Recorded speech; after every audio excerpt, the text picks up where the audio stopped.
Hey, everyone. Welcome to the Movement Mentality podcast. You know that I'm your host, Missy Bunch. I have a very close friend of mine on the show today. His name is Anthony Roumell, and him and his wife are just like the epitome of goals. Hashtag goals in every way, shape, or form. There's very few people that I can confidently and wholeheartedly say I want more of that, and I look up to them and I trust their advice, and just in every way, shape, and form. Physical health, relationship health, family health, house, traveling, like all the things. So it's just such an honor to have you, Anthony, on my show today. I can't wait to share with my audience your perspective and your experience and your viewpoints, how you see the world. And I think you're the most disciplined person I've ever met. I wish I had like a tenth of your discipline. I've come down a bit over the years. Still you show up though. So welcome to the podcast. This is Anthony, and thank you so much for being here. Oh, thanks, Missy Bunch. I really feel honored and privileged to be here, and especially just to be an open book. We go way back now, and I just love your passion, and I'm just fired up just to answer whatever question. I'm an open book, so anything I can contribute to this group is an honor and privilege. Okay, awesome. So as I just explained to you, 5 minutes ago, I really want to go past that 30-second bio, but just to give people an idea of where you're coming from, can you just give us a little, an outline of who you are, the type of person you are, what you're into, so that they kind of know what the listening is coming from? Right on. Well, obviously my name's Anthony. So I fell in love with movement and music at a very young age. I didn't really ever have like an end goal of where I'd end up. And honestly, if you told me from the beginning of my life that this is what I would have done with my life and my career thus far, I would have been like, I don't know. So it started early, young, with a lot of music, classical piano. My dad's side of the family had a lot of musical talent. My grandmother was a famous opera singer in Greece.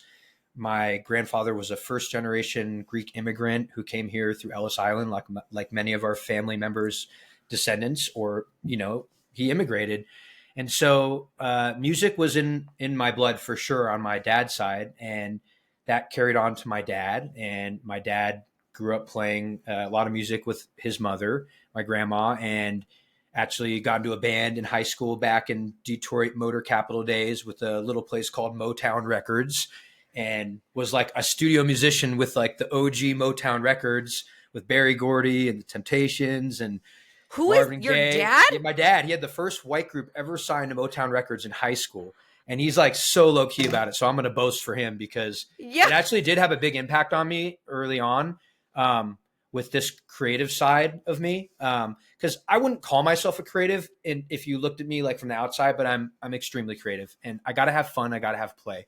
So anyways, I grew up doing a lot of music. He introduced me to the piano when I was young, but I used to just lay under the piano while he played. And so early on in my teenage years, I started my first band. I kind of like tried to get away from the classical. He wouldn't let me get a guitar. He's like, no, you need to learn classical guitar. I was like, no. So I worked all these jobs so I could sneak to San Francisco on my skateboard and buy my first electric guitar. And I love art and music. Like I'm very right-brained. I'm left-handed, kind of ambidextrous combo. But I would consider myself like a true weirdo.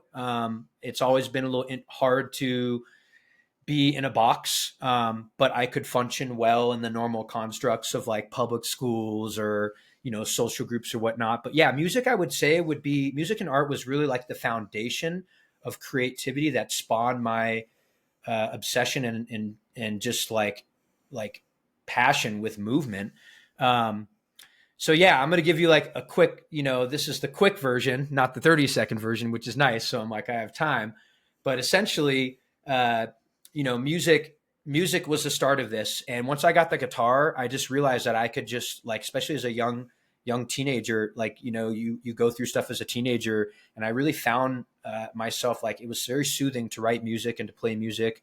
And I enrolled my brother in being the drummer in our band. And so we started a punk rock band, and first we just started playing talent shows. Like third grade talent show was like our first little show, and then fifth grade talent show. But by sixth grade, it got kind of legit, and we started playing shows. And the band name was called Yellow Snow, not related to Frank Zappa, but yeah, that's a whole other funny story. But Like yeah, like yellow peeing in the snow. Yeah. Okay. Oh, that's yeah. so I was good. actually like with my mom, my brother and I were with my mom stuck in like a 12-hour snowstorm at Donner Pass, like going to Lake Tahoe, which is like a famous place where, you know, it's like a crazy story. And so I peed in the snow at some point there. And that's where we created this whole vision of the band. Yeah. So my mindset for music, it expanded me. It was really like this manifesting kind of like, oh, this is so cool. This is like a tool to like share myself. It was very like self-expressed for me. But yeah, so I got really into music, and I was the lead singer of the band and lead guitarist and kind of the ringleader. And we essentially like built this band. We got signed to an independent label. We had a manager. All the parents helped drive us and sign us off to go so we could go play all these 21 up bars. Like we'd play on Haight Street in San Francisco. We toured, you know, up the coast of California. We toured to Oregon, and it was awesome. And this is what age now? so I would say like sophomore year in high school. No, like freshman year to junior in high school, it really took off. Yeah. And I'm sharing this in a little bit more detail because it's not necessarily moving really, but you'll see later on when we get to the nuts and bolts of things. But being a musician like taught me a lot because it wasn't natural for me to perform in front of people, or to even share like my emotions like out there. But with music, I felt so safe doing it. It was like really cool. And once I got a dose of that, I was like, oh, this is so cool. I can like kind of self-soothe my teenage growing pains, so to speak. And then people thought it was cool. Like we had groupies, like these girls like loved our music. They come hang out, and it was just like so fun. And especially that scene, it was like we had like a trombone player and a backup singer. It was like a ska punk rock band. So it wasn't just like hardcore punk rock. It was really like we had kind of like reggae in there too. It was cool. Yeah, it was a trip. So that really became my obsession. And that was like the first time I really realized like, wow, like I want to be a rock star, you know, like that was like once we got signed and we went to LA and got picked up by a recording label, independent label, and recorded a full length independent album of all the songs we had written. And, you know, we forked out cash to get 10,000 copies made, t-shirts, the whole thing. We started playing and touring, and like, we got to actually open up for some really amazing groups. It was like a dream. So like we got to open up for Incubus, like before they ever like blew up, for Blink 182. We played with No Doubt. What? Yeah, we were like this super young group. Yeah, it was sick. Yeah, I forget about it. I'm glad you get to actually pick my brain today. It's fun to, yeah. So like that really opened my eyes to like, wow, this isn't just like a garage band. This is like, we could really make it. And now we're like closer to the end of sophomore year in high school. And our band manager was pushing our album to the people he knew. So there was pretty much this producer who produced the punk rock band called Rancid, and some other really big names, this guy, Michael Rosen. And so he brought our album to play to Michael Rosen to shop to get like a bigger label to pick us up. Cause we kind of floated, we got signed to a label, but they didn't have like money, but they provided, like, we got the studio time for free, which is a tremendous amount of money, but we had to like print our own. It was very like, you know, bootleg. And essentially Michael, the producer of like Rancid and stuff, he loved our stuff because we were like alternative punk. We were teenagers. And it was during this time period in the late 90s when Hanson, I don't know if you remember that group the Hansons, I remember. like kind of came on the scene, and everyone would be like, God, you guys are like the punk rock version of the Hansons, but even better. And we're like, we don't like being compared to the Hansons, but we'll take it. So like, yeah. So that was like, now we're getting to junior year, and it was like the dream was getting even more and more real. I was like, oh my God, like maybe we could make it, you know? And like, just like our schedule was like very disciplined. Like but we had so much fun. So it was like Monday band practice, Tuesday voice lessons. My dad would drive me to San Francisco because we lived in Marin County outside of San Francisco to train with a vocal coach. And then, you know, Wednesday band practice, Thursday guitar lessons, Friday shows, Saturday shows, Sunday, you know, come back, load everything up. It was like 7 days a week. It became like just a lifestyle for a while. Yeah, it was super fun.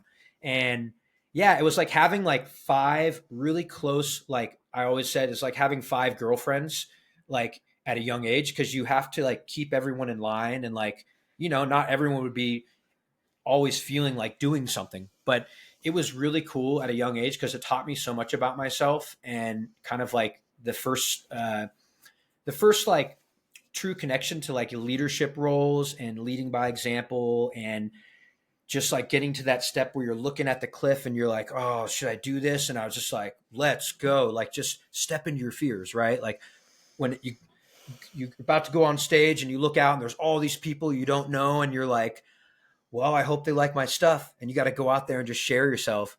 So yeah, it was super fun. Yeah. So pretty much we had all this momentum and we went in and cut a couple songs with this guy and his like insane studio. I mean, the studio was like a multi-million-dollar studio. It gives me chills. When you go into these places, these are places where like all the music you hear, like we went to the studio where Metallica recorded their Black album, like famous albums that have like sold millions of copies. And you're like, you see the autograph stuff on the walls and the guitars and like, and they were so cool. Like you're standing yeah, there. you're like, You're oh my there. God. And it's really like kind of isolated in studios, but it's also really cool because it's like the scientific background of all the things you hear that you don't even realize like are so different than playing live or playing on the stage. And so yeah, we cut this like two song EP with our latest stuff, and it was like the best stuff we'd ever written. I was so pumped on it. And now we're in junior year, but now college applications are coming on, and like a lot of like real life choices were coming up for people in the band. And our bassist, who was like a childhood friend that I ended up like teaching how to play the bass like at his house, like kind of like, oh, this is how you do it, because I needed band members and I didn't have them. So I just taught everyone like how to play their instrument. Like, and then once they got going, they got lessons. But David, our bassist, was amazing. Like he fell in love with bass and then he ended up studying classical bass. And he's a very smart kid. He was a straight A student. I was like a B minus, C plus student, but I was a good student, but like I wasn't really designed for your standard school system, like more right brain, hard to sit still. But David, like, he was straight A. So his parents were like, well, like you got into all these colleges, like, are you going to bet on the dream of the band, or are you going to bet on the dream of going to a classical conservatory and getting into Juilliard? And, crazy thing is he made a choice. Yeah, it was really heavy. Short story is this was the pinnacle that really set me up for the next 20 years of my life. And it was probably the hardest thing I've ever dealt with. Even talking about it now kind of gets me choked up a little bit. But David, unfortunately, chose to go to class, or fortunately, I'll say, chose to go follow his passion, which we all supported. We loved him. But it's like we were so tight as a group. Like there was no other bass. Like even though people were like, oh, just get another bassist, it wasn't like that. It was like, man, we had played so many shows. We'd been through so much. Like everyone had contributed so much. So he chose to go to finish his last year, senior year at this classical conservatory with his great grades. He got into Juilliard. He ended up playing in the San Francisco Symphony and living out his dreams. So pretty amazing. Like wow. Now looking back, like how it all worked out. But pretty much like we went from like the most legit amount of momentum. It was like over 6 years of like really focused love affair, hard work, to all of a sudden now, like the band was like that was my dream, and that was my mission. And unfortunately, like the mission got canceled pretty much. So that was a crazy thing. It's like the end of junior year. Yeah, so, it was. So is the option of trying to fill the spot even a thing, or are you guys? Oh, like... totally.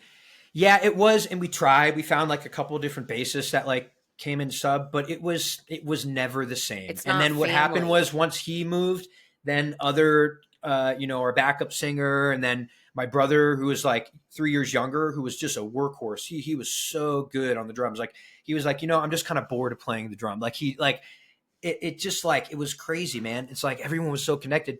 But it was the best thing that ever happened to me, because when it happening was I was lost. I literally was so used to like this kind of like structured life that created itself, full of passion, of course, but it was like exciting and fun. And now I'm like a senior in high school and I'm kind of like, what do I do?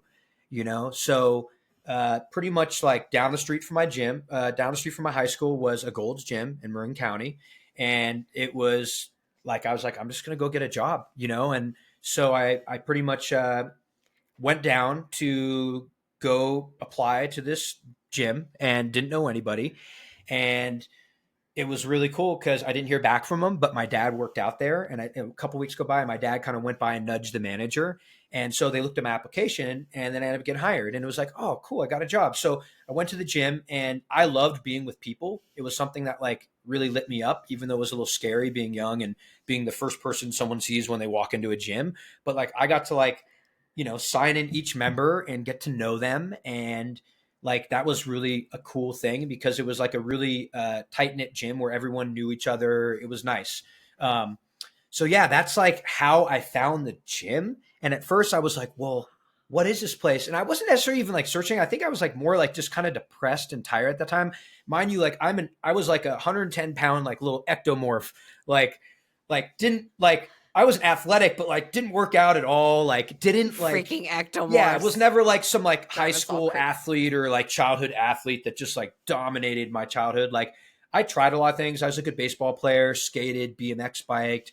Like I had a lot of potential, but I never like truly like saw that through. But music was very physical for me because, you're playing. I love the hand-eye coordination. I'm like singing songs, doing my guitar pedals, drop a pick, break a string, like all real time. But the gym kind of like started growing on me. It was like, oh, this is cool. And then there was an older guy that sold memberships there, this guy named David Garcia, who was like this really buff Mexican guy who was super cool. And he was like, hey, he had this like scar on his face. And he was like very kind of machismo, but like super cool guy. And he's like, hey, man, I work out like all the time. Do you want to come work out? And I was like, couldn't like say no to him because I was so scared of him. But he was also so nice. So I was like, well, okay. So he took me under his wing and I started like working out with him. And man, I didn't realize what I was signing up for, but like, I remember like, this is what did it. Like I'd never trained arms or trained a body part like in my life. And we did like this little arm workout that wasn't even that much. And he's like really teaching me like, don't go too hard. Like he was a great coach. He was a personal trainer too. And I remember like getting into my car, like 16-year-old, my 94 Thunderbird. And I'm literally like trying to hold my steering wheel. My arm's just twitching. And I'm like, oh my goodness, like what is going on here? And I was like kind of scared, but then I was like, ooh, this is kind of cool. Like I like that soreness. Like, and then like a couple days later, like recovered. And I was like, oh, I feel good, And like, I think that was honestly like where I got the bug is I felt that kinesthetic connection. Yeah. Your brain got zapped. Yeah. You were. So what's really interesting is that feeling you had with your left arm. So up until my 20s, I had never lifted heavy. I was a dancer. So we're always loose and flow. You're just flowing. And I was a modern dancer and I was doing all this stuff, And then I go to this Z-Health certification and I'm in this class with all these strong people. Like they're called strong. What are they called? They throw big boulders. Oh, yeah, strong men and strong women. Strong men. Yeah, strong men and strong women. It's it sounds like I'm just saying strong, but no, it's like a. No, it's, like a lot of It's an umbrella. That's right. It's an umbrella of training. So with all these strong people, and they competed in powerlifting and all these things. And I was like, I was like little tiny Missy, like, you're like zero. I was like 95 pounds and I was like, yeah, I like lift 5-pound weights and and they were like, well, have you ever done a deadlift? And I was like, well, what's a deadlift? Like, why would a dancer do that? Like, I just didn't understand anything with that type of exercise, although I would say I was a master of movement, I didn't lift heavy things. So this guy goes, I got this. And he's like, shoos everyone away. And he's like, shh, Missy. And he talks to me in all dance terms. He goes, stand in a wide second, do a grand plie, and put your hands on the bar. And I do it. And I'm like, why though? And he's like, now. And he like teaches me how to like deadlift verbally. He's like, so just stand up. And it was like 110 pounds. And I stood up and then I put it down and I was like, what? And I felt drunk. I felt like alcohol was like surging. It was like this feeling. And I remember calling my boyfriend at the time. I'm like, I met this guy, and then there was a bar, and there was Yeah. weights on the bar, and then I lifted it, and it was a lot. It was like 100 pounds. And I feel, and this was like 6, 7, 8 hours later, and I'm still like hyperventilating and like freaking out about how I'm feeling in my body. Because obviously, people like you and I, that's what I mean, it was one of those Matrix glitch moments for me. And I was like, it's overriding. It's so cool. What? Yeah. Was that? And so it, now here we are, freaking 20 years later, still. It's why I wanted to share like my full story, because I rarely ever have the time. Like you said, I love what you're saying. Like, you don't really have the time. I'm still like wanting to look at the clock, like, oh, am I sharing too much? But no, I want to share like when I felt that in that car, and I felt like, even though I was so small and like not strong, like my mind felt that, and I was like, I just love this challenge. Like I fell in love with the idea of like, what does it mean to be strong?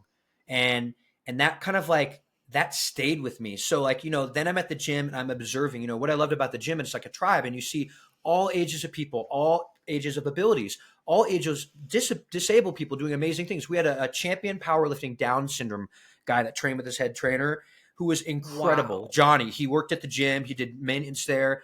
Unbelievable. It was just like, man, here I am. I'm like, it was so inspiring to me. And then we had a couple buff bodybuilders. It was a really cool, like a kosher type of gym where like everyone respected everyone.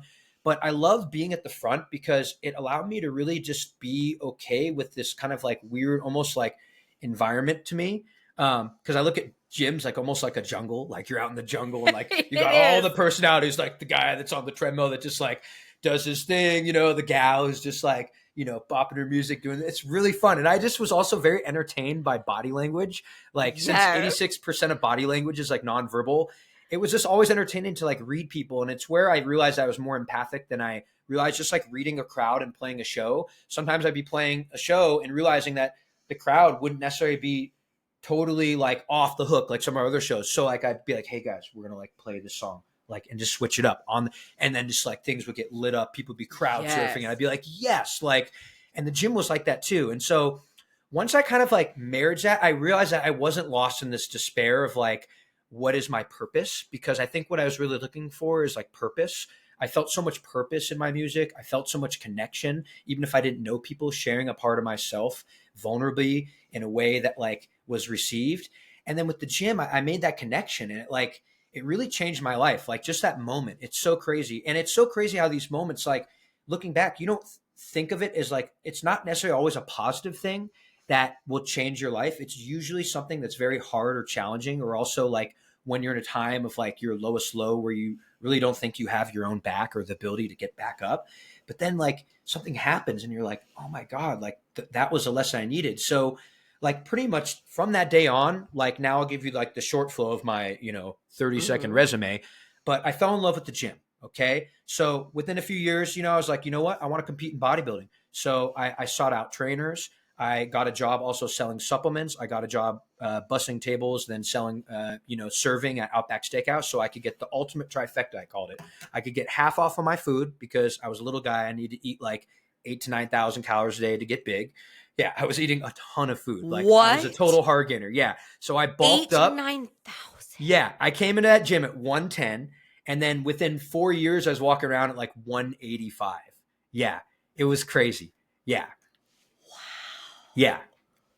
50% off. I know. So I had the trifecta. So I get my deals. It was so cute. I was so young, and that's where also the discipline with music and practicing kind of carried over with bodybuilding. And bodybuilding is not a healthy sport, but at the time it was very healthy for me because it helped me really translate the discipline of being a musician into something that was tangible. Whereas like I work out, I break down my muscles, I eat food, I manage my sleep and my food, and then they grow back stronger. And so I would sell supplements at GNC. I got my deals on my protein powder because all this stuff costs money. My dad used to like make fun of me. Like every Saturday I cook all my food for the week and put it in Tupperwares. And like my dad would write little funny like notes on it, like Arnold Schwarzenegger, like, oh, girly man, you better eat all these potatoes and steak, like like roasting me because he was like, wow, like Anthony's like focused. And So do you yeah, think that like it basically replaced that discipline that you had built up with the yeah, band? Like for sure. you could focus on it. It was something to focus on. It got you a result that was a good result. Mm-hmm. Yeah, I found Observable. it's exactly what it was. Like I didn't know what I didn't know, but what was really happening was I was naturally just trying to learn a new world. So, you spend time with different coaches, you read all the muscle magazines, the Arnold Encyclopedia of Bodybuilding, all this information. This is obviously before the real internet era, but taking all this information and then trying things out like a mad scientist on yourself to see what works best with you. And that's what I loved about the body. It was so resilient and so responsive. And when you give it like these basic needs and really stick with it, it was so exciting to see results. It made me feel like I was writing a song on a napkin and then a few years later playing it for a crowd of 1,000 people, just like that Yes. feeling. It's just like so cool. Oh, And once I kind of connected that, I was like, this is so cool because if it's to be, it's up to me. Like I get to be like the author of my life. And it really like, it gave me like this level of confidence that I was looking for that I had when I played my music, but I really didn't feel like I had as a young man out in other parts of my life. Like I could put myself out there, but I was still kind of like faking it till I make it. Just like I was there in the game, but kind of like not not not fully self-actualizing what I was doing in the game. And yeah. bodybuilding taught me discipline and it taught me how to stick with something, even if it wasn't easy. It wasn't easy at all. And it really gave me like tools that then shaped the rest of my career. Yeah. So yeah, it Wow. was pretty cool. I mean, I'm so over the moon to hear this.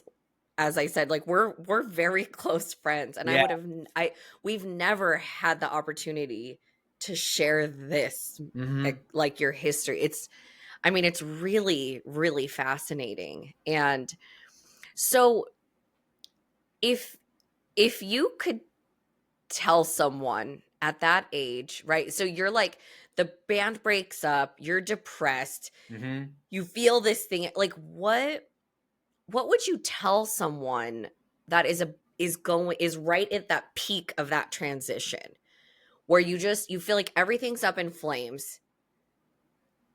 How do you move from one mindset to another? Mm. You know, it's interesting because sometimes the hardest things are the easiest things. And letting go is such a hard thing when you've come so far on a road or you had an expectation or a vision or a dream and all of a sudden that dream just blows up, whether it be a health situation or a family member leaving you or whatever. It really rocks the lowest layers of your stability in your life.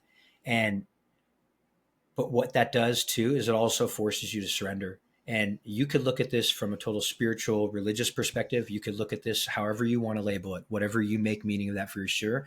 But for me, like going through that low, what came up was I started really believing in my faith, like just like my faith in myself, that no matter what happened, like I was getting the lesson that I needed. And so from that low of the band, like my childhood identity was so based around that. But then when I found the gym, it was something even more like exciting and new. And then I also met the girl coming in from high school that ended up being my high school girlfriend. And I was with her for 12 years, like literally had the most amazing childhood relationship that helped shape me as a man, prepare me for all these other parts of my personal life. Now I have a beautiful family and a fourth child on the way. And it's like, man, some of the best stuff happens when you're at your worst, but it's really hard to see it at that time.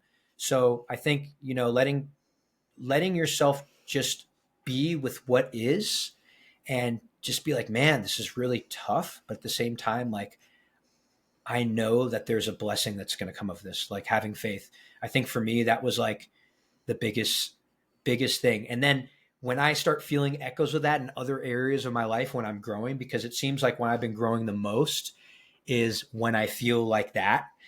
And then, Mm. but at the time, it doesn't feel like growth. It feels like chaos sometimes. But it helps you get aligned with an even deeper part of yourself. Um, So yeah, I hope that kind of answers that for you. At least that's my Yeah, experience. Yeah. it does. And that's why I wanted to pick it apart a little bit, because Hmm. we all get put in those situations and you just feel so lost. Hmm. Or am I going to make the wrong decision? Or Or if how to you have even two, start? How to even start? how Yeah. exactly, Starting so what do you hard. What? do? Yeah. Google my purpose? Like Yeah. it's just, it's challenging, and you really are the only one that can make the decision. Hmm. And for me, that's the hardest part. Hmm. I would just love to tally all my friends and say, like, "Hey, Anthony, what do you think I should do about this? Ryan, what do you think I should do about this? E, what do you think?" Oh, And I it's and I like to tally it up, and then I don't hold the responsibility of the decision on my end, mm, because all my friends and family and people that love me think I should do this, so then I just mm. do that. And now that I'm turning 40, I'm like, "Oh, that's that thing I do." This is Instead of very good though, Missy because by the time making, you're 40, you should know your own shit show. And not to swear, but you yeah, should and know your stuff. right? You should know your stuff, Exactly. and just be okay with it. Like you're working on it. Like, and Yes. if you don't, that's okay too. But That's my stuff though. Yeah. that's everyone. I think it's really cool thinking about this deeper since you said, because I look back and what was my biggest thing, and I'll share more successes that exploded out of this, was being a musician and putting myself there taught me to just take massive amounts of action, even if I was scared and even if I didn't know what was going to happen. No considerations. So I trained this habit of just taking so much action. So even when I was depressed, I got the gym job and I just started meeting people and I just started saying yes to things that I didn't even want to say yes to, but I just took a ton of action. And looking back, I'm like, man, everything I've done that has brought me great success, not monetarily, not just monetarily, most importantly, inside, came from really just saying yes and trying it, and the process of elimination that came through those failures. And it just didn't necessarily occur like a failure at the time because I was just like so in it. But Mm. looking back, like what ended up happening when I said yes to that with the gym, I started working out. I got the jobs.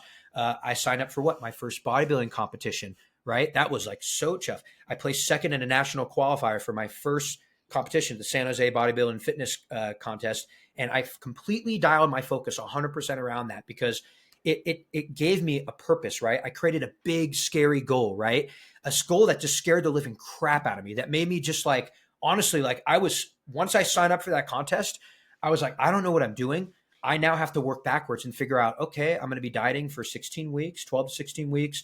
I need to go from 190 to 148 or figure out that's what I end up dying down to on stage. I needed to figure out how to manage my carbs and make sure I do cardio fasted evening, all my training.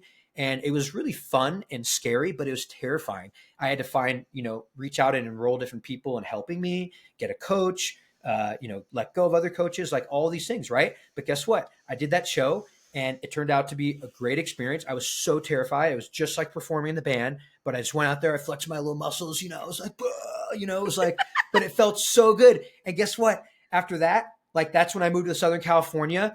I didn't know anything about being a personal trainer. I just knew I did it on myself and loved it and started talking to people at the gym, using my skills from my first gym job, meeting people, met another guy that was like 10 years older than me that was getting out of the personal training business because he wanted to be a musician and just he loved guitar and wanted to teach kids how to play guitar up in like Rancho Santa Fe and these nicer areas. And he's like, hey, I got a couple clients. Like, would you ever think like you really know your stuff? Because he'd seen me train like the same times for months and months and months. Like you can tell a lot about someone by how they move and what Yeah. they do. Like that says a lot Yeah. more than words. And so, sure, talking to her, I was like, again, totally terrified. Like, don't have a personal training certification yet, but I know I've read a million books. I've done it. So I said yes. Didn't even have a gym to train him. Started training this guy's wife in my apartment complex. Then found this gym, World Gym at the time in San Diego, which was like this even bigger, scarier, hardcore bodybuilding gym. Came there, got my first little certification, then was like, oh my God, like this is what I want to study in school. Went to UCSD and did a professional certificate in exercise science and physiology, like started this business. Within like a few years, I went from working 3 part-time jobs, making like 15 grand a year as like a 20-year-old. By the time I was almost 21, I was already making $85,000 a year in cash, training like the dream training business, like doing what I loved, left bodybuilding because I just didn't like it was just unhealthy. But it really was the tool of discipline that started to set me up to be a businessman and learn what I needed and take risks. So yeah, it was pretty amazing. Ended up continually doing more workshops and continued education. And that was like so cool. Did a lot of fitness modeling, like used my bodybuilding more for like marketing and stuff. Realized that was like just such a superficial world. And around 23, I was sitting in a really good place. Like I was pretty much like bought my first condo with the girl from high school. We were together for a while. We were both very focused young professionals, but totally just found my passion. Like, and I found it from like failing over and over again and dealing with challenges. And, but I remember like every day I would work 6 days a week, like train 50 one-on-one sessions to 55 sessions a week, and literally be every day like, this is the biggest blessing in my life. Like, I love this so much because I just couldn't believe that I was actually making money helping people. And what I found was fitness and music were a way to connect to people and really like share myself. And when I received positive feedback back from that, the challenges seemed so insignificant. And that was like a huge, huge like victory for me. And it was really cool. And at the time it inspired a lot of my friends too. Like, you know how like if one of your friends levels up, well, guess what? Like it like Literally. it rocks. Like it's a ripple effect. Well, guess what? Like I helped like 4 or 5 friends start personal training businesses. I help people like I started like consulting on the side, which was cool because people just want to know like what's the secret. And I was like, well, there is no secret. The secret is work your butt off, like try things, figure out what works best for your personality. But yeah, that was like the jump from that little bodybuilding goal to like making this, like, that's what made me realize like, wow, like this is a career that's like worthy of my life. Wow. I mean, wait, there's 23. You're 23 making 85 plus a year. Yeah. I mean, Anthony, I was still partying at 26 years old, like on top of tables, taking shots, like living my best life in that perspective. But it's like you bought a condo. It's so crazy how we all get to where we are. It is. You were just like so established, and it's like that didn't happen for me for a long time.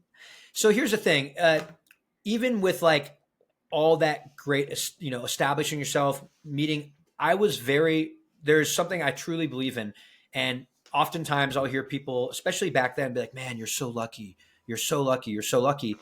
And in my head, I would always just like say thank you and just be humble about it. But I knew behind the scenes, like, you know, I made my own luck. Like I was getting up at 3 a.m. Yeah, you're like, this is not luck. Starting my first client at 5 a.m., like living on a schedule and really dialing my output around the people I was serving.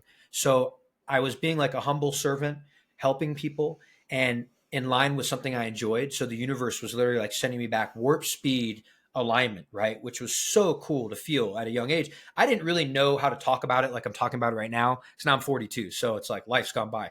But talking about this, because it's been a minute since I've talked about it, I was like, man, that set the stage for so much amazingness. Now, one of my favorite sayings is the harder you work, the luckier you get.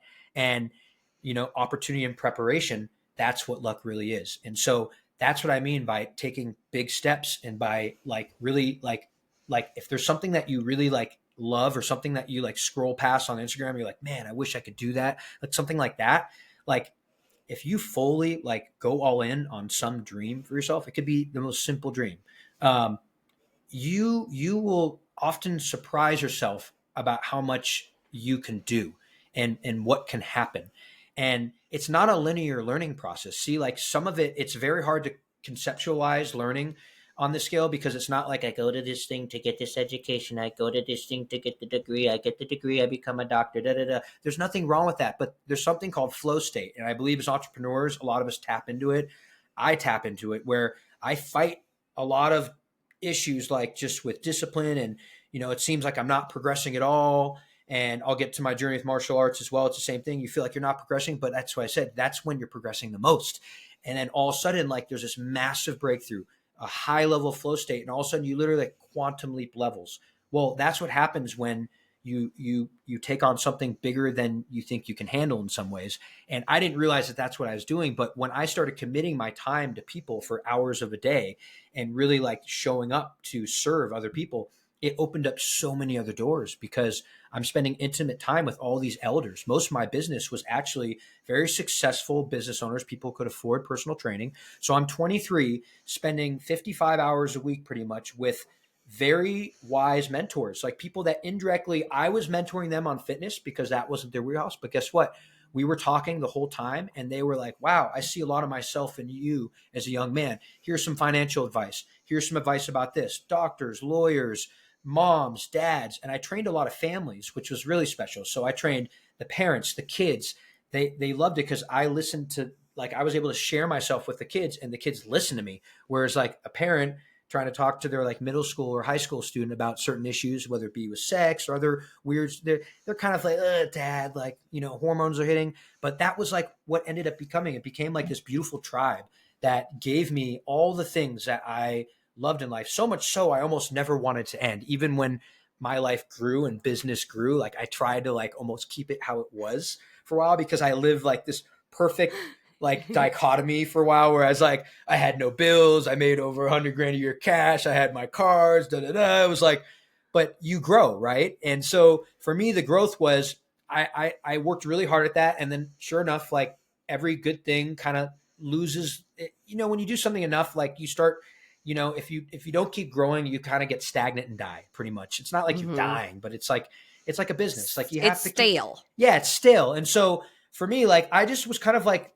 burnt out on the whole dogma of the gym and just like always splitting up body parts and bodybuilding, and like aesthetic training to me was already like not as exciting. I had a couple other mentors that were into functional training, a guy by the name of Johnny Sims, who was like this OG, really funny, like before boot camps were a thing. Like he was like one of the first guys doing boot camps, and he was so cool. And I always would hire like someone to push me as a coach, like 1 or 2 times a week, because I considered it like continuing education and a way to not like burn out when you're in the gym all day. Is like, you got to try new things and learn. So I started getting to functional training. I was like, oh my God, like I really like this. I'm throwing balls on walls. I'm jumping. I'm working my cardio. I'm not just like doing like, anaerobic, strength training all the time and hypertrophy training. And so again, that same feeling, like my bicep twitching on the thing, or that same feeling performing, I was like, oh my God, there's like such a different dimension than just having abs and a good looking body. Like that was like, I realized like, even though I wasn't going about aesthetics as like a superficial thing, like I really did love bodybuilding for the discipline. And it brought me like an ability to start my training business. People saw my physique. They're like, oh, this guy knows what he's talking about. Like it still was like, my journey had just begun. And so where it took me to was there's this really buff guy named Tom who I trained with and I looked up to in the gym. He was really like mellow, really strong, and just kind of quiet. But one day he came up to me. He's like, he could tell I was kind of bored. And he's like, hey, Anthony, like, have you ever heard of Brazilian Jiu-Jitsu?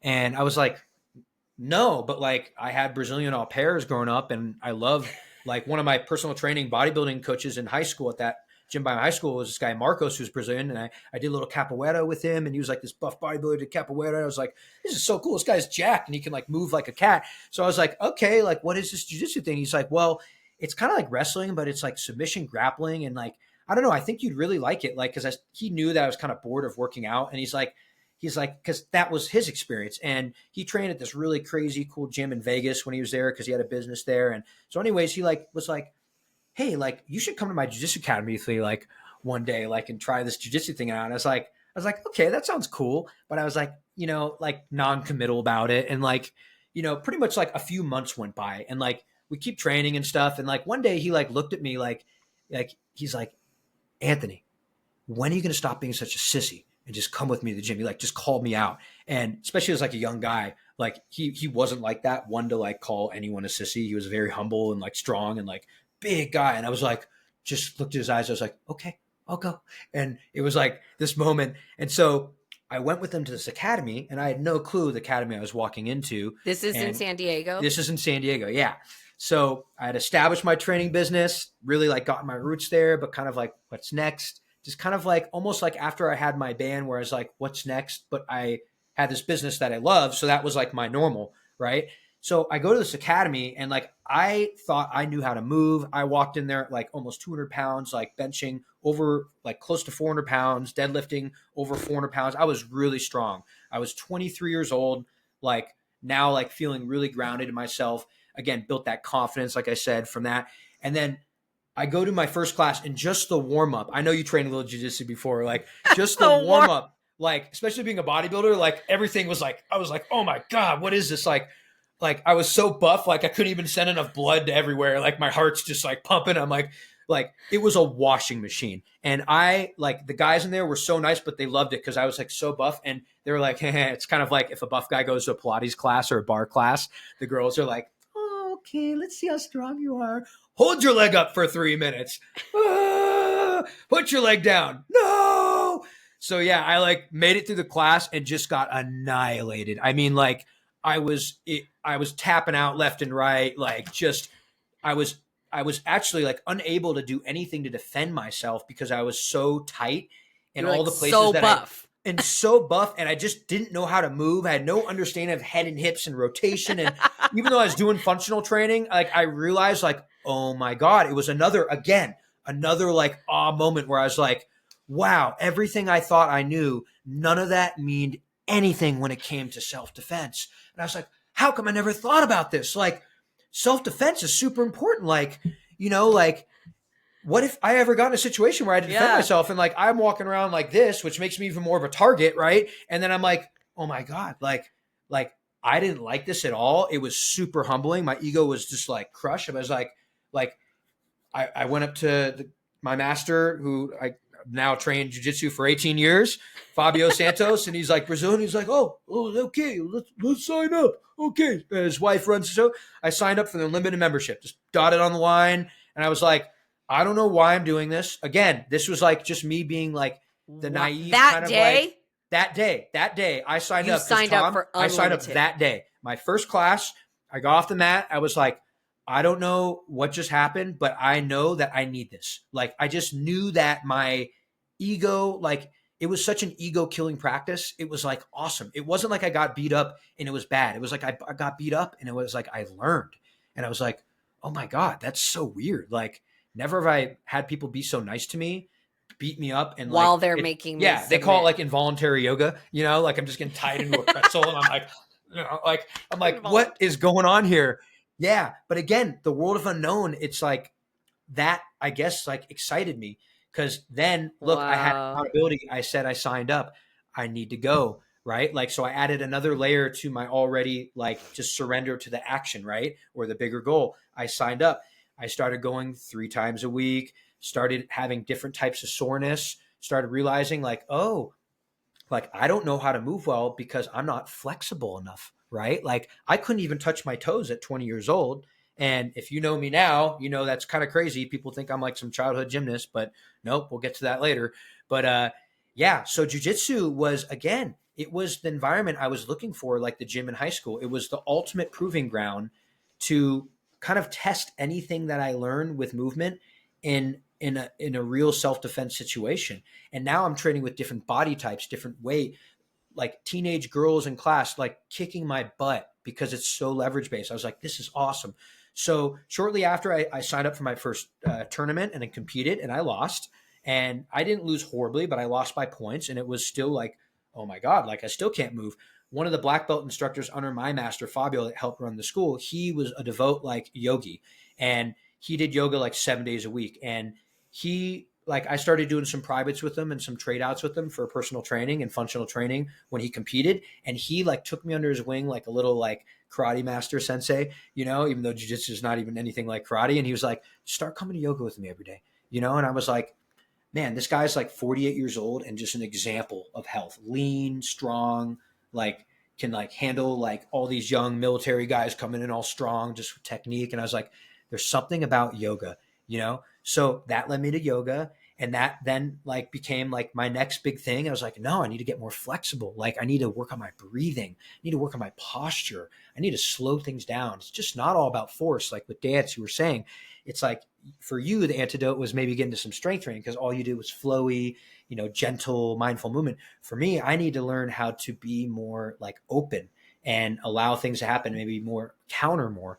And so, yeah, it was a crazy time, like a lot of awe moments. And that was, again, still personal training, bringing back now, getting really into flexibility, getting really into like looking at like other things. Oh, maybe I should try surfing or other things. Started surfing, right? Now I'm going from like the bodybuilder guy that stopped lifting weights to become like this yogi martial artist surfer guy.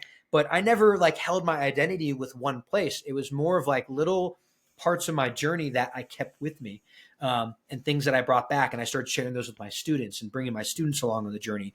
And that's what really spawned like the next conquest of the journey going in my 30s, which is really cool.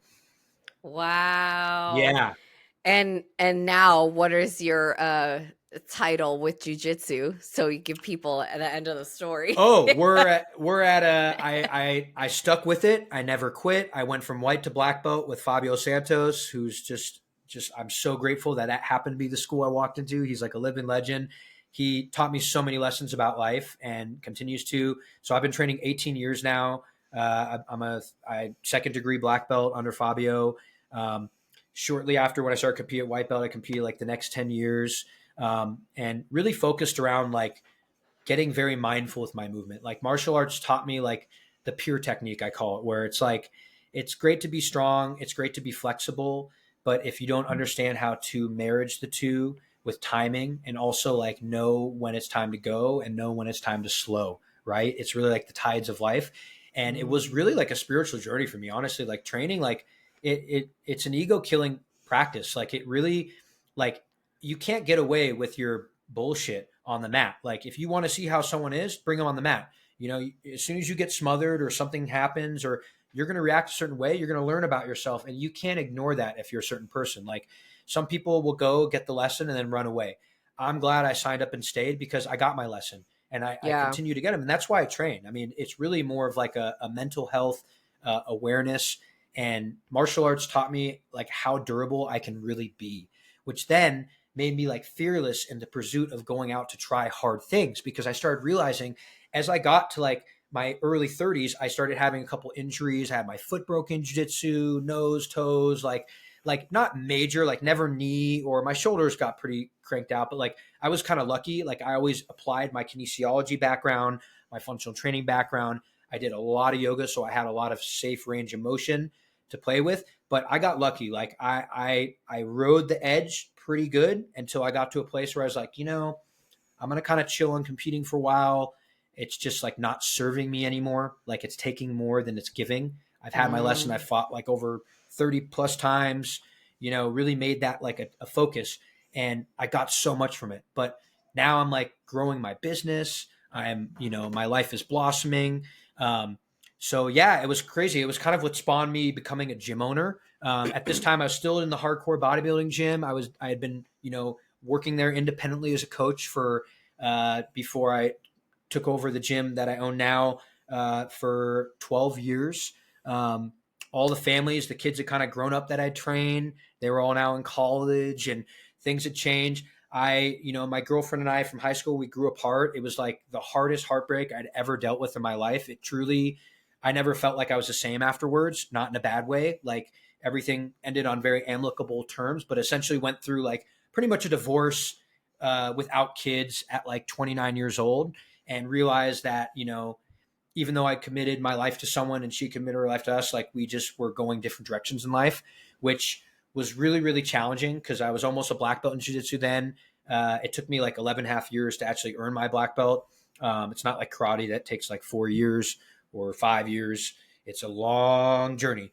But luckily at brown belt, like with the structure of martial arts and the connections I had, even though, again, I found myself floating out on the ocean on my surfboard, depressed, sad, wondering like why things weren't working out, what happened, right? Like, why did we grow apart? Questioning the meaning of life, essentially. I had these structures and these disciplines that really like kept me going, kept me in action. So again, like when things aren't going easy, like I don't know why, but I'll keep doing things that I know are good for me, even though I know that I'm not enjoying it really right now and it's really hard for me and I'm not myself. But like, sometimes it's okay to not be okay. And that's something I had to learn through going through different things. And there's been other things in my life that I won't share on here, but in this exact context, but like, it's like okay to not be okay, and that breakup really taught me like, Anthony, like, even though, because my breakup was kind of like very public too, like the girl I was with, she tutored all the kids. We had built our business together. I was a personal trainer. It was like this match superpower couple, right? And so it felt very public when things happen. And it was like, I felt like I had no way to escape. I'm still training people 8 hours a day and everyone wants to know what's going on and everything. And I just like, I didn't really know, but all the people at my academy, all the people, that when I go to train, like it was just a place where I could just like let go and just like work it out. Right. So shortly after, I had an opportunity to go, on the 4th floor of the gym where I personal trained out. It's this huge, big bodybuilding gym. You know it, Missy. It was called World Gym for many years. Now it's called the Gym. And I pretty much owe my life to the owners of that gym because they, as a young man, they saw something in me that I didn't see in myself. And they always were like, man, you're like the hardest worker. Like they're all ex-military guys, very disciplined, champion bodybuilders, skydiver, like really like solid guys. And they own this huge 25,000 square foot facility where I started my business. And at that time where I was lost, like there was another mentor I'd started developing who was another retired military guy that ended up going and taking over their 4th floor. And he was creating this new functional training gym to work with elite like grapplers, like jiu-jitsu and wrestlers. And he worked with a product called the Bulgarian bag, which I know you know about, Missy. It's like really cool, like dynamic load-based training where you're swinging this leather sack around, you're doing conditioning, and it's really cool. And so essentially I again took a risk. Like I was really comfortable, fat and happy. I had no overhead down there. I was making great money, but I was at this place now where, my life was growing. I wanted a private place to train my clients because I had invested in my education. I'd become much more into corrective exercise, like the route that you had taken, Missy. And really like, why do people need to move better? Like, how can I be even more of service with these clients I've taken care of that are now 10 years older than when we started, 12 years older than when we started? How can I actually get them to move better in their 60s and 70s than they were moving in their 50s, right? Or late 40s. And so having a private space was like the next big vision. It was like, how can I have a place to have all my favorite hardcore tools and still like have a place where I could talk to people quietly about things that may not be as comfortable to talk about in a big gym setting. So I said yes. I came upstairs with my buddy. I started renting space and paying overhead for the first time and really investing in myself again. It was like a big step for me. Even though I could totally afford it, it was more of like energetic. But the cool thing was like the big gym was down below. So it was like kind of crazy. I got to literally like go from the bottom to the top, and it's the gym's. You're like, hey, you always park here. So still park here, but just go up the stairs. Yeah. It was like weird. It was like retiring from a place. I literally spent, I calculate like way over 20,000 hours, like in that 13-year period or whatever in that place. Yeah. It was crazy or something crazy like that. And I was like, wow, like I'm really never going back there again like that. And it wasn't even a bad thing. It was like one of those things where you're like, wow, that was what I used to do every single day, but like I'm different. I'm growing now. Like, wow. And that was a whole trip in itself, right? So then I go upstairs and it was great. I slowly had to start like learning how to value myself more, which is another thing that was really challenging in entrepreneur is like, as you invest in yourself, you may need to increase your rates. You're offering more value. You need to, ask for that. And all those dances as an entrepreneur that, you go through, it was really a great place. And Steve, who was a mentor to me, he literally like was such a great human being for just holding that space for me. Cause he was in his 50s and a retired Navy SEAL and like a really solid, quiet operator. And he, again, like these elders downstairs, these elders here, they saw something in me and they gave me a very unique opportunity.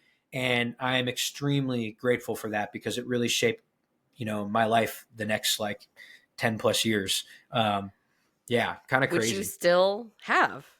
Which I still have. Yeah. So that was, trying to like focus on how much detail you guys really want to hear. But like, I feel like you'll see when I through my sharing, there are a lot of similar themes where again, it's like, you step in the unknown into an environment and you may not be ready for that yet, but there's never like a real time in life that you're truly going to be ready for anything. Like you sometimes just have to like risk it for the biscuit, I call, and just like leap and the net will appear. It's there.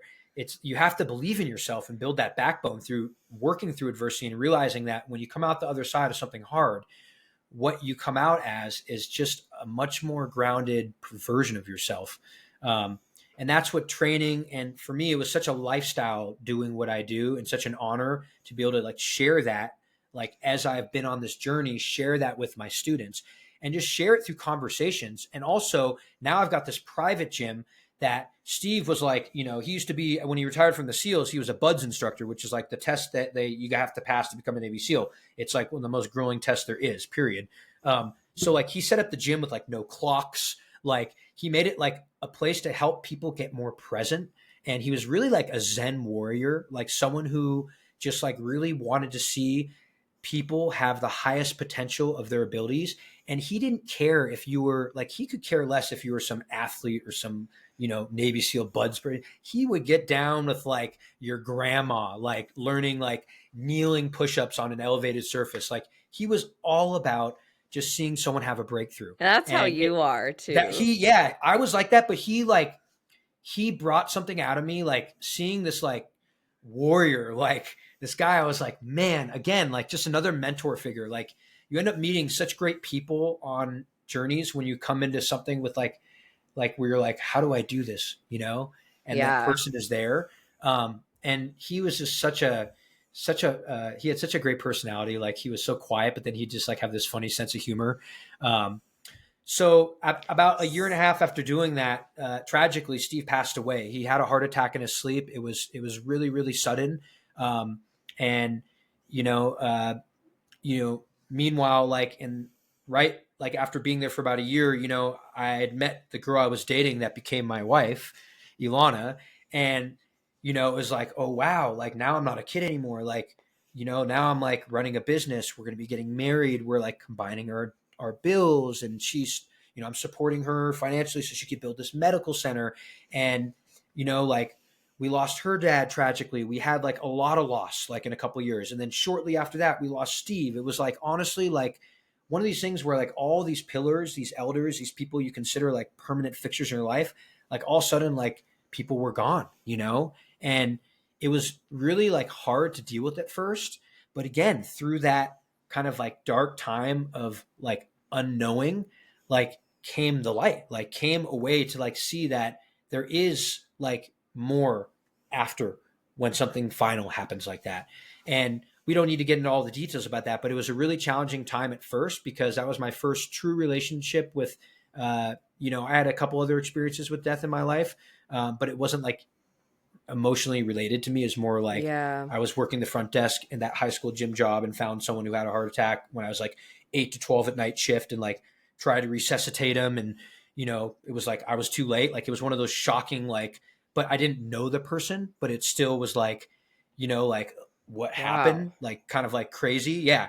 And then now it's like happened, you know, with people I knew and someone who was obviously the father of the woman I loved, and we were engaged, and so much was on the line. It was crazy. But guess what? Steve passed, and now I was faced with a big choice. It was like, okay, like, do you want to go back to that place down below and train again, which is an amazing gym, lots of opportunity, but it wasn't where I had grown in my journey to be there?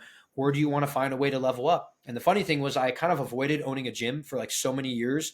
When I was downstairs, I had even friends like, you should own a gym. And I was like, no, I don't want to own a gym because I know I won't be working towards my black belt and finish that, because that was like a full-time job. It was like I really dedicated my life to it. It was like another job.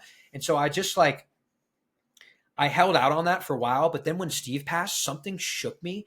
It made me realize, like, Anthony, like, you've been taking risks, but like, you know what? Like, this is what's supposed to be for you. You are supposed to be a gym owner. Like, look what Steve just did. He literally just passed you a torch. He just said, hey, buddy, carry it on. You know, like I put all this energy. He like built the gym with his hands. Like he literally like did all the work on the gym. He didn't have workers do it. I remember when he was building it, was like up there on hot summer days. Just, yeah, it's a 6,600 square foot facility. It's huge.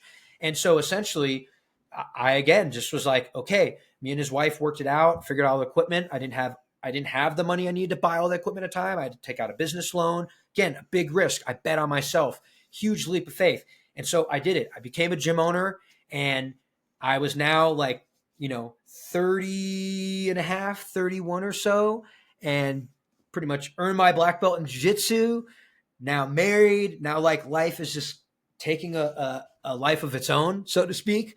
And it was a really cool time period, where, okay, now I have a space that I own, that I can try and do anything that I dream of and have a sacred place to train it. And that's what I wanted my space to be. I wanted my space to be a place where people could fail themselves to success and not make it weird or shameful. They could literally have a place where failing was like embraced and embodied. Because what I saw when I trained in the busy gym downstairs is people want to try stuff, but people, when they're in a big social environment, even very secure people, like no one wants to look like a dummy necessarily. No one wants to try weird movement things. No one wants to feel like they're not like in shape. But when I was upstairs and started training people, I started noticing that like people would take off these masks, and I just started falling in love with these people I already knew so much more, seeing that mask come off and seeing people like ask me questions because they see what I've done in my journey and be like, hey, how did you do that? Or like, and so, yeah, it was a really cool. And that was kind of like the what I loved about Steve too. Like that's what he wanted. Like he has spent his whole life in the military, like everything so like this way in the box. But the gym was really like an out of box place to like discover your own potential, which is like pretty Oh, that's groovy. so Yeah. awesome. Well, I know that there's a lot more to be said. We're about 90 minutes in. So, oh Oh no, my it's only an God. hour 15. Yeah. Hour 15. Yeah. We got time. But it's been cool. I mean, so far I've been writing down quotes, like little golden nuggets that you said, and it's been really fun. Mm, So, find it through failing. Know when it's time to go and when it's time to slow. mm, I love, this might be my favorite, fail yourself to success. And failing is embraced and embodied in your space. So, I always tell my students, fail as fast as possible mm-hmm, because then success is closer. The longer you take to fail, the farther success is from you. So mm, might as well get the failing done sooner, right? So 100%. I really love that. So just to wrap up, you can kind of finish your Oh story, yeah. but I always ask people just like what you would tell your younger self, or what you would tell yourself at your lowest point, Mm, if you could. Like, what would you say to your younger self at your mm. lowest point? Ooh, that's such a good question. I would say for sure is just don't be so hard on yourself. Like give yourself grace. Grace is a beautiful thing because we're all human and everyone makes mistakes. And the most important thing is you learn from your mistakes. So I found being graceful with myself has allowed me to take all the things I've learned from literally working the front desk at a gym to owning a gym and now owning the gym for almost 10 years. I'll finish the story because that's pretty much it. Now, like literally running my gym from a distance, living in Idaho and going back and forth and having a whole team. It's pretty amazing. Like you create that energy and give yourself grace and your dreams can come true. But it's really hard to be kind to yourself. And so I wouldn't say I was unkind to myself, but I think I put too much pressure on myself. Whereas I could have done it even like I could have just been a little bit like more like it's okay to make mistakes, like just roll with it, like learn from it. Mm, just don't be too hard on yourself. I Yeah. mean, it's like, how many times do we have to hear that Oh, to yeah. get it Mm-hmm. tattooed like on our hearts? So I really appreciate you saying that. Mm. um I know that's like a tenth of your story probably, and No, but the main that is like here's the thing too, like always work to be a beginner and stay a beginner. Like keep a beginning mindset. My favorite thing about being a martial artist, especially an aging black belt, like 42 now, I've got all these young guys coming in, they want to like test themselves against a black belt. Like it never changes. Like the whole saying is like you could be a black belt, but it only covers 2 inches of your butt. You got to cover the rest, right? So you want to keep a beginner's mindset, stay humble, and always look for opportunities to learn within the gray of life. It's not all black and white. There's a lot of gray.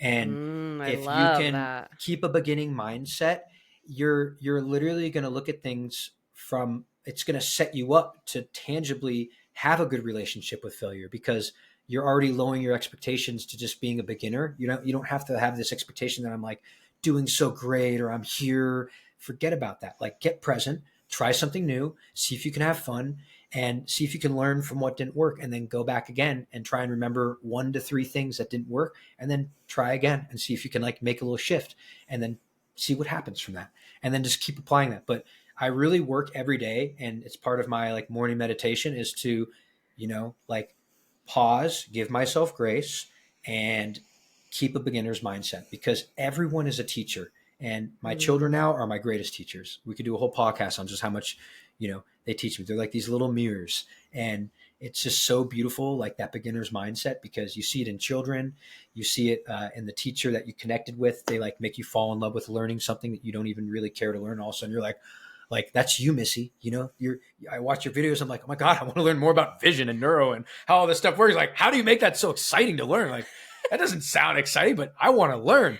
Yeah. So exciting. Beginner's mindset. Yeah. Oh, Yeah.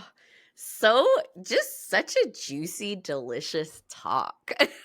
I know. I know. I could I know. talk for 24 hours. So yeah, I sorry know. about I that, know. but I only know my own story, and it really allows me to share like the reoccurring themes that happen in all phases of my life. And now being a father and a business owner and managing it more from a, a more adulting like context, nothing has changed. It's actually, there is nowhere to get to. It's literally a recreation of myself every day.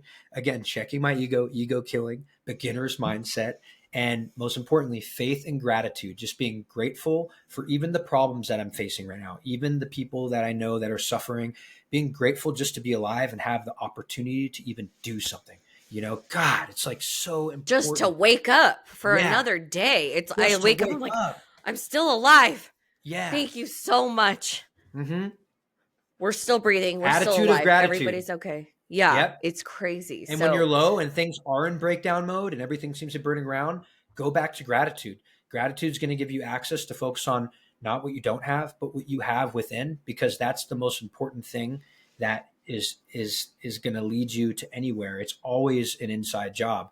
But sometimes the world confuses us and our senses confuse us, and we think it's all these things outside that need to be a certain way for us to feel a certain way inside. And that's not the truth. It's actually inside first gives us our outside world. Like, our consciousness congruency with who we are gives us the perspective of what our world really is, So that's something I've been really diving into lately, and we can talk about maybe next podcast. But yeah, the perspective. Yeah, perspective. That's a whole.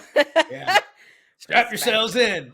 We're all walking around this earth dealing with perspectives. Our perspective, your perspective, it's just wild. Thank you so much. I appreciate you so much. I know that my people are just gonna love this talk, and I hope you guys enjoyed it. Is contributing a word? It was so contributing. It was so. It was a contribution. It was a contribution. Thank you. Words are hard. So thank you so much for your time. It was so good to see you. Love you, and Missy Bunch. Love you too so much. Love you so much. We just adore you and your whole family. I know you have another call to get to. So. Oh yeah, it's all good. I know. I got to do another half an hour at least. I know. So it's. Do you still have your Instagram? If anyone has a question for you, like where? Yeah, so you can find me at Anthony_Balance on Instagram. You can find my gym right there in my bio. It's Center for Balance Training. We're a gym that specializes in body weight strength training, calisthenics, hand balancing, balance training, more holistic styles of movement, just to help everybody from ages like 5 all the way to 80 years old.